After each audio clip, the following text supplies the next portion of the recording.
The Home Office has banned a planned march. Were preparing to blow up the World War I U-boat lying off Sunderland harbour were unexpectedly pulled today after the German government objected to possible desecration of a war grave. The UC32 sank off Sunderland in February 1917 after it hit one of the mines it was laying in the harbour mouth. Adrian Pitchers was with the Royal Navy today.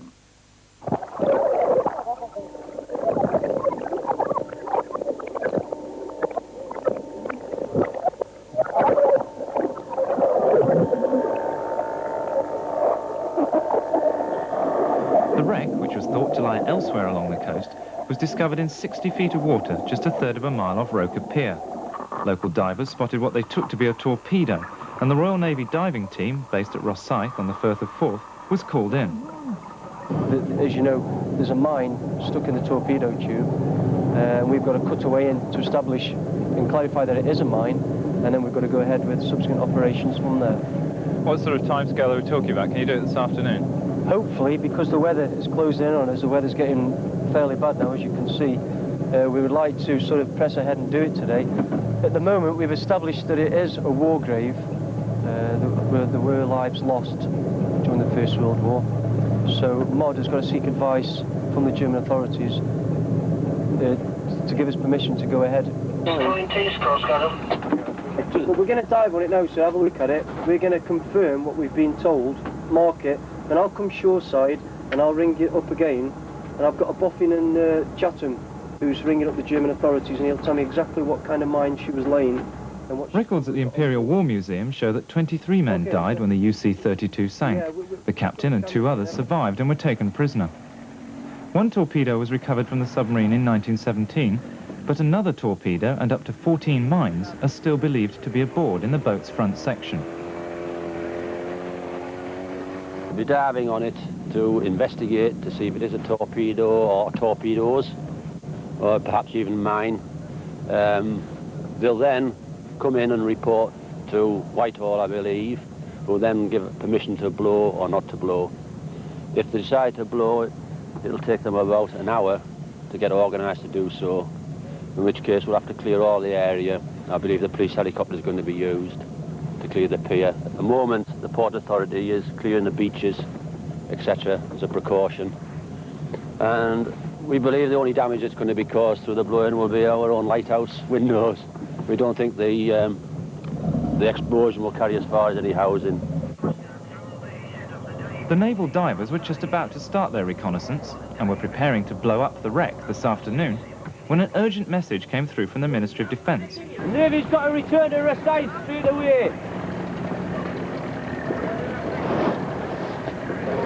Navy divers, north on rear. Message from the Coast Guard. We're going to cease diving operations, the Navy, and return to Rosyth. Navy divers, north on rear, are you receiving me? Over?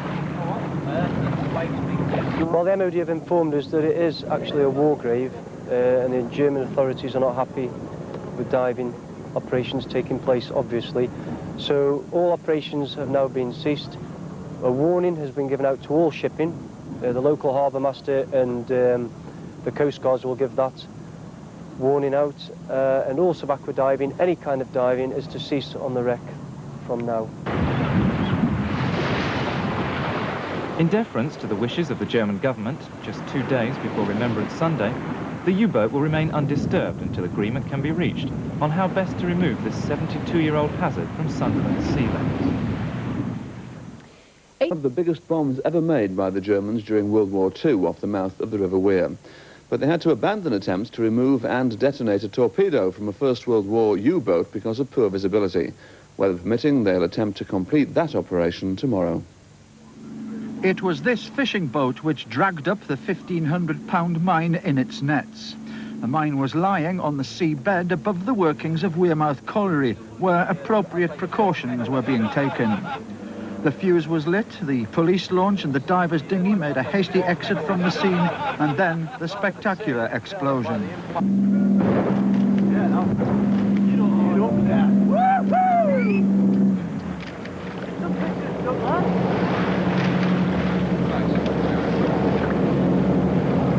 As you saw, we had a nice high order with a water plume about 200 feet into the air.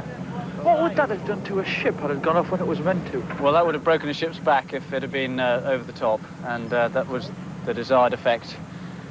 So it's a powerful mine with 1,500 pounds of explosives in it. Particularly difficult to detonate, was it? Well, it's fairly difficult. Obviously, the charges were placed by the diver, had to be strapped around the mine.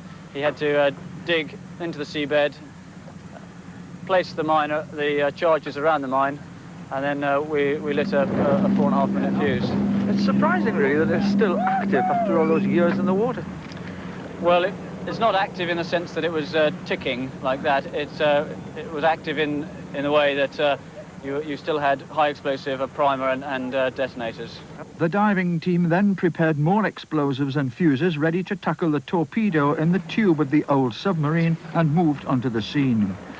After just 10 minutes, they were forced to call a halt. Visibility was nil.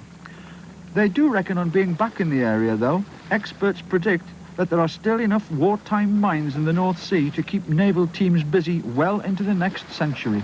Which had been on the seabed off Sunderland. The controlled detonation was carried out this afternoon, but conditions weren't good enough to blow up a torpedo, which is lying in a World War I U-boat. Conditions today were ideal to tackle the mine, which would have been dropped by aircraft and detonated by a sonar or magnetic trigger. With 1,500 pounds of explosive, it was the biggest of its kind made by the Germans. The divers prepared a pack of plastic explosive like this, with the detonator on the surface and detonation cord leading down to a charge placed on the mine 100 feet below. Although the visibility wasn't good enough to tackle a torpedo discovered nearby, the explosion of the mine was spectacular.